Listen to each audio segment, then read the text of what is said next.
I want my life to be good and like I want to feel fulfilled and I make music. I'm not stopping my music because there's a virus. Okay, cool. There's a fucking virus. Big fucking deal. I still love Yeah. music. I still like to DJ. I still And people still listen to and music. people still they listen to music 30% more according to my Yeah. Spotify. 30% more now than they did before the pandemic because now they can't go to a party, so they are listening. The kids are at the corner with earbuds in because they don't go to a festival now. So Yeah. the only place they can is on these avenues. So all the people who are like, Spotify, I don't know about this. Well, that's where kids are listening to music. And if you don't learn how to transform in there, you're going to wither away. It's important. Mm-hmm. These things are super important, you know? Like, I don't mind. Like, people always complain about how much they're making on Spotify. Oh, you only make 0.001 cents. Cool, get a million plays like I did. I got paid on a million plays. Like I got paid pretty good, actually more than I made ever on Beatport. So Yeah. like, That's how but you know your tracks are getting out to the masses too, not just to like the industry. but people get mad when they only see 0.001 cent on a play. But they keep forgetting that they didn't download that. They leased your track for 3 minutes. They didn't take it home. So They is didn't that, download hold it. on It's for a not on their second. So phone. I touched on this for a sec. Here's a part where I feel like I have a differing opinion than you. Because again, thinking about the Yeah, experience, those three yeah, minutes, what's that yeah. valuation to you is less than a cent? I mean, yeah, because it's not theirs anymore. They only borrowed it for So 3 minutes. How much do you get paid when you played at a party and they hear it? so I mean, Nothing. like I don't know if that comparison is exactly the same, but sure, let's go there. But if you want to break it down, let me ask you this. So you get paid more for a download because they're buying it, they're taking it home, they can exploit it, they can do whatever they really want with it at that point because they bought it. So when they're borrowing it for 3 minutes, the only thing that they're going to do is give it to another friend who's going to play it and you're going to get paid from that too. You know what I mean? Like they might share it, they might playlist it, they might listen to it 100 times. But the thing is, it's easier to get someone to listen to your music than it is to get them to buy your music. So your ability to get more people to listen to it makes more sense that it's easier to get people to listen to it than it is to buy it. Simple as that. So Plain and why is a simple. concert ticket Now, so whether that expensive?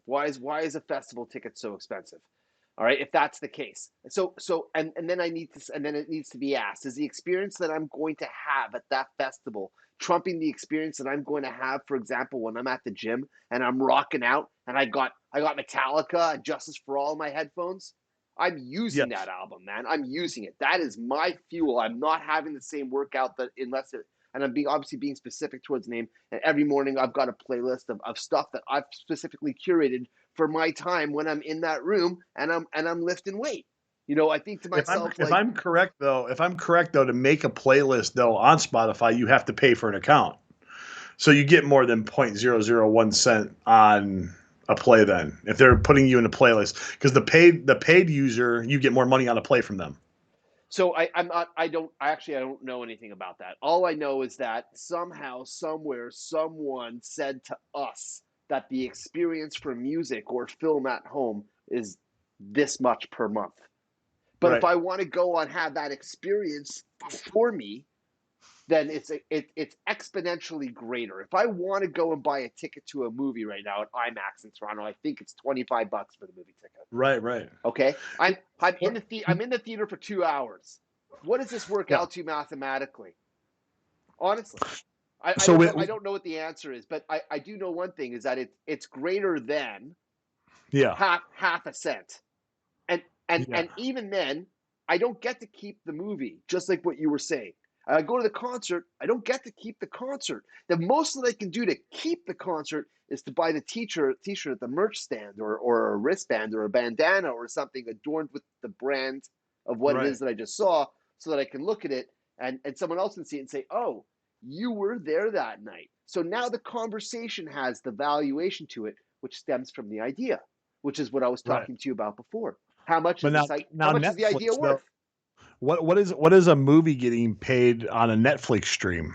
I I have don't no. know. I don't know the answer to that Yeah, question. see, I don't know, but here's the thing though. Okay. The guys who own the movie have the choice of putting it on Netflix for the money.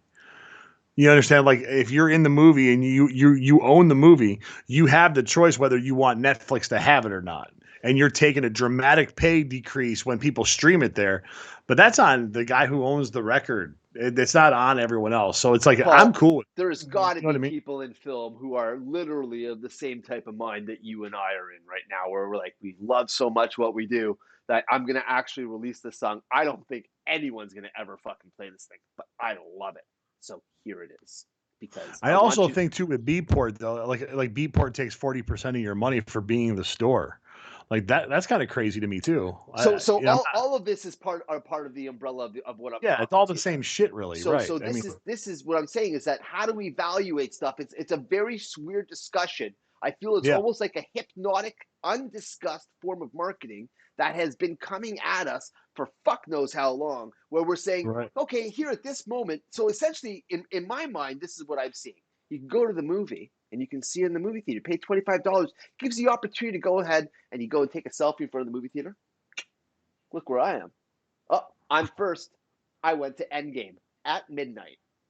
yeah. Okay. And then People it's do all over people my do that. social media. So I'm increasing the valuation of my own brand using the idea of something that is very Yeah, expensive. Who knows how the fuck much Endgame costs to produce? Can only guess. I right. mean, you buy a town for it, right? So I'm just saying this. This is happening. And then if you don't wish to be first, and you're okay Yeah, to watch Endgame on Netflix in 6 months from now, then here for yeah, $15, and you can go and you can stream it every day of your life, no problem. So is yeah. this what it is? Is there a hierarchy of idea that someone gets to be out there and they get to be standing on a form of a social pedestal to say that I did this first, I was at this concert, I did this thing. Look at Maybe, yeah. me because I paid this money, and then over here you all have to wait for that stuff. You're over here, you're paying this fee. You'll get the ideas later. Yeah, that's definitely some bougie shit. I agree. I can't disagree with that.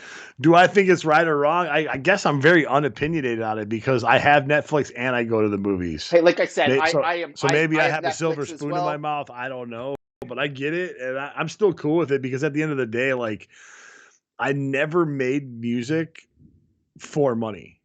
Personally, I personally never did that. I did that because, well, I honestly did it secondly. I fell in love with making music, but for me, that's not why I made music. I made music specifically because there's something that I wanted that I couldn't buy. It was in my head of what I wanted, and they don't make a lot of it. So I wanted to make more of that, and that's created what we're doing. So that has never it was never about the money on that aspect. I just wanted to DJ this kind of stuff, and there wasn't enough of it. I can't play the same 5 records at every gig. I'd not get booked anymore. I would be bored. I wouldn't want to DJ anymore if I play the same 5 records, even though there's records that have never left my crate since I bought them ever.